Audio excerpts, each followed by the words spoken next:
Hey guys, welcome to my channel Elite Wrestling World. My name is GhostSaad. Thank you guys for joining me right here on AEW Dynamite post-show review. Dynamite was a very good show tonight. We are building towards Double or Nothing pay-per-view, which is going to be a fantastic event. It's Wednesday night and you know what that means. The show opens with Adam Copeland being interviewed backstage. He says tonight it gets stopped, and his match tonight against Brody King will be no disqualification, and if the House of Black wanted the Rated R superstar, tonight they got him. First up is Orange Cassidy versus Trent Beretta. Orange managing to suplex Trent in the crowd. Back body dropped over the barricade. Don Callis comes to the ring for mysterious Don Callis reasons, and we go to break.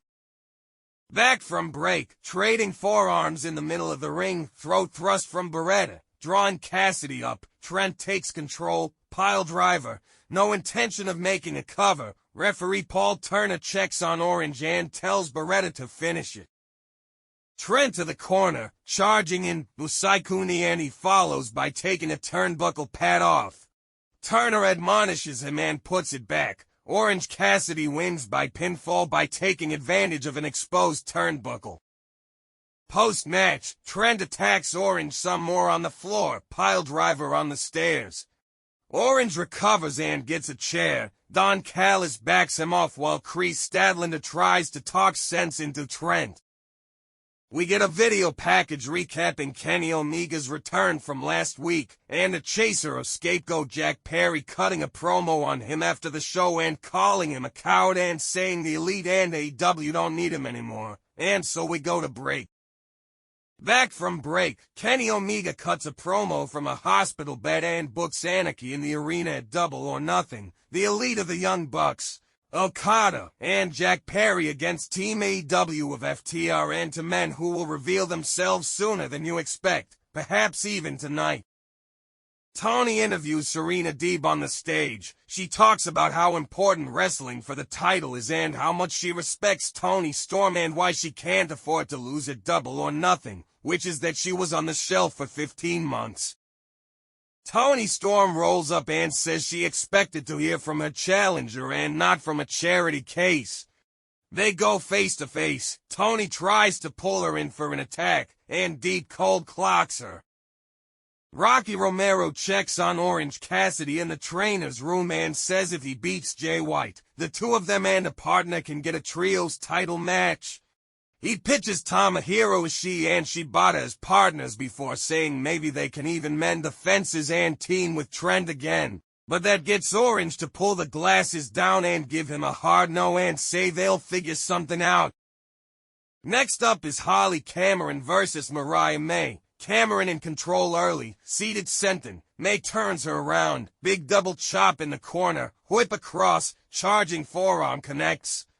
Off the ropes, Harley knocks her to the floor and we go to break. Back from break, trading strikes, Mariah overwhelming her. Off the ropes, Cameron blasts her with a lariat. May off the top, missile dropkick, back and forth into a near fall. Mariah May wins by pinfall with Mayday. Post-match, Saraya attacks May and beats her down. Mina Shirakawa makes the save and wipes Harley out with an hurricane. She wants champagne and they have a drink and embrace.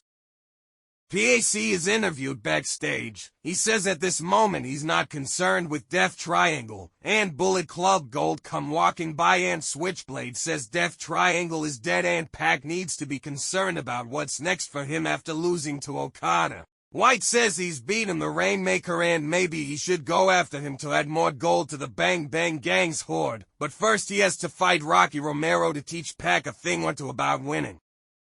Shane Swerve Strickland makes his entrance and gets on the microphone. He says he's off and in a fighting mood. He calls Christian Cage out, and Cage comes. Christian talks about local sports and says that after Double or Nothing, when the walls are crashing in and Swerve's house has been foreclosed on, he'll still be able to see gold by looking in the mirror and seeing his stupid gold teeth, unless Christian takes those from them now. Swerve says he told us he wasn't coming alone, and Bishop Khan, Leona, and Brian Cage slide in the ring with him. Cage acts scared for a beat, but Brian Cage attacks Swerve from behind. They beat Strickland down and set him up on the steps over the announce desk. Powerbomb through the announce desk. Christian passed the Bucks in Gorilla and they congratulate Cage on his beatdown, and he says it's the start of a good working relationship. Willow Nightingale is interviewed backstage.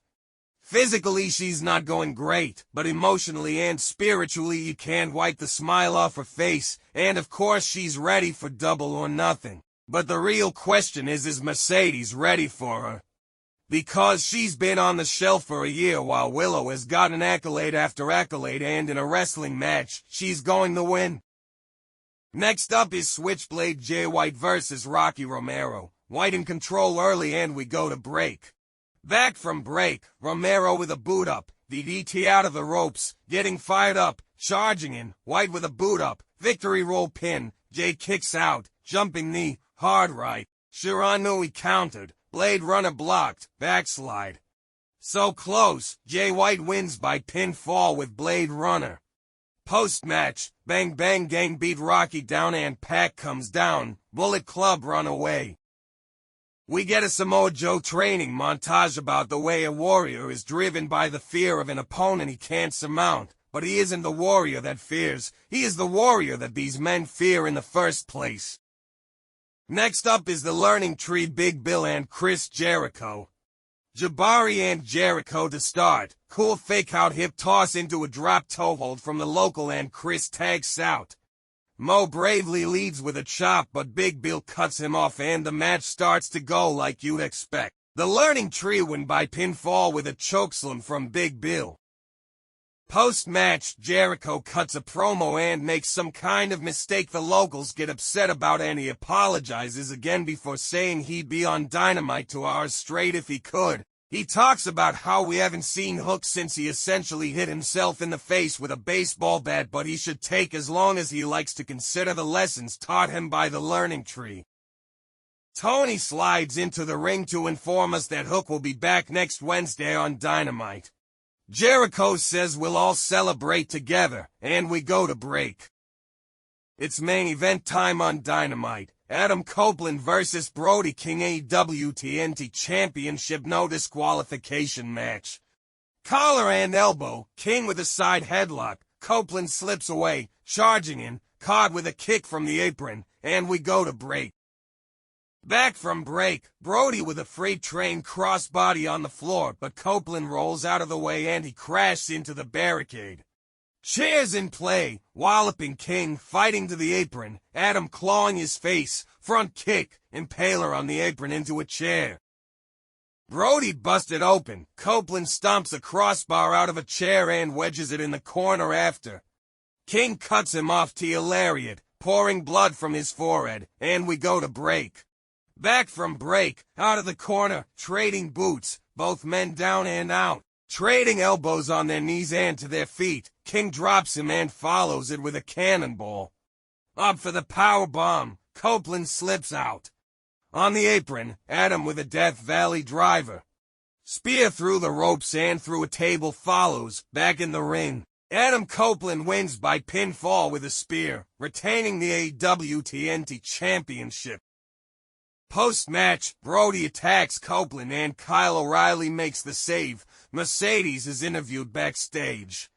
She talks about how she's going to be promoting AEW at various sporting events and she'd be in the gym whenever she isn't. And she'd be ready for Willow Nightingale at Double or Nothing. She lost a year of her career she can never get back. Adam Copeland and Kyle O'Reilly are interviewed backstage. Copeland thanks Core for having his back and Kyle asks him for a favor at Collision. He wants a title match in his hometown. Adam agrees to give him a title shot in Vancouver. The Elite makes their entrance. The Young Bucks say the show doesn't end until they say it's over, and they asked for Overrun to share their important message. First on their agenda, in this terrible country of Canada, Okada has a note for Kenny Omega. Okada calls Kenny out and tells him to get well soon. Speaking of unwell people, Matthew tells Tony Khan he's the best boss he ever worked for and he just wishes he got out of his own way and saw that they were trying to make AEW a better place. Nicholas Jackson accepts the challenge for Anarchy in the arena and says they run the show. Enter FTR. Dax Harwood says after a little bit of convincing they found a couple guys with big enough balls to fight the Elite. Eddie Kingston is here. And so is the American Dragon Bryan Danielson. Team AEW is complete. They square up with the Elite and attack over the objections of Matthew Jackson. Referees and agents swarm to break them up. That's the show, folks. Please guys, like and share this video, subscribe to my channel and keep watching Elite Wrestling World.